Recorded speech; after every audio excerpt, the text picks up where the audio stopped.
మేడిగడ్డ బ్యారేజీ విచారణలో విజిలెన్స్ వేగం పెంచింది. ఈ నెల 5వ తేదీ నుంచి విచారణకు రావాలని పలువురు సీనియర్ ఇంజనీర్లను పిలిచింది. మేడిగడ్డ బ్యారేజ్ 7వ బ్లాక్ కుంగడంపై విచారణ జరిపిన విజిలెన్స్ 7 అంశాలకు సంబంధించిన నివేదికను ఇప్పటికే అందజేసింది.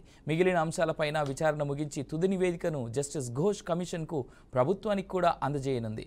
ఇందులో భాగంగా మేడిగడ్డ బ్యారేజీ పనులకు సంబంధించిన నిర్ణయాల్లో భాగంగా స్టేట్ లెవెల్ స్టాండింగ్ కమిటీలో ఉన్న మాజీ ENC Muralidhar, O&M ENC Nagendra, గతంలో సిపిడిఓలో ఉండి ప్రస్తుతం ఆదిలాబాద్ ప్రాజెక్టుల చీఫ్ ఇంజనీర్గా ఉన్న Srinivas, works and accounts director Phanibhushan Sharma, deputy chief engineer Ajmal ఖాన్లను ఈ నెల 5, 7, 8 తేదీల్లో హాజరు కావాలని కోరింది. రైట్, ఇంకా ఇదే అంశానికి సంబంధించి మరింత సమాచారం మా భాస్కర్ అందిస్తారు. భాస్కర్,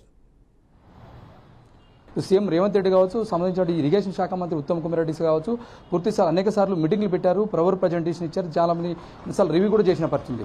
దానిలో భాగంగా పూర్తిగా ఇప్పటికే వేగం పెంచిన పరిస్థితి. ఎందుకు దాన్ని కూలిపోవడానికి కారణాలు ఏంది, ఎందుకు డ్యామేజ్ జరిగింది, పూర్తిగా 7వ బ్లాక్లో ఎందుకు మొత్తం భారీ మొత్తంలో శబ్దం వచ్చింది, దానికి పూర్తిగా నిరుపయోగం ఎందుకు ఉందని చెప్పి చెప్పడం జరిగింది.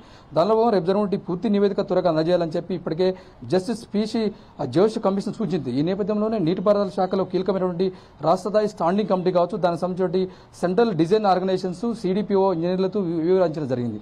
అయితే మేడిగడ్డ బ్యారేజీ 7వ బ్లాక్లో పూర్తి స్థాయిలో ఎందుకు జరిగింది, అట్లా విజిలెన్స్ 7 అంశాలకు సంబంధించి ఒక నివేదిక తయారు చేయమని చెప్పి ఆ నివేదిక ఆధారంగా పూర్తిగా పర్ఫెక్ట్గా రావాలని చెప్పడం జరిగింది.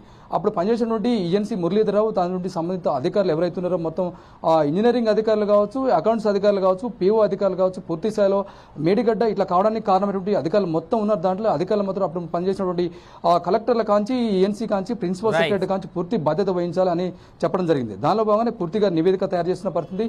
రేపు తప్పకుండా దానిలో భాగంగా ఇంజనీర్లు మొత్తం 5వ తారీఖు నాడు హాజరు కావాలని చెప్పి ఇప్పటికే కోర్టు చెప్పిన పరిస్థితి. దానిపై పూర్తి ఇంకా విచారణ అయితే వేగం పెంచిన పరిస్థితి అవినాష్. దానికి సంబంధించి రేపైతే హాజరు అయితే కావాల్సిన పరిస్థితి ఉంది Avinash. Right, thank you Bhaskar for more details.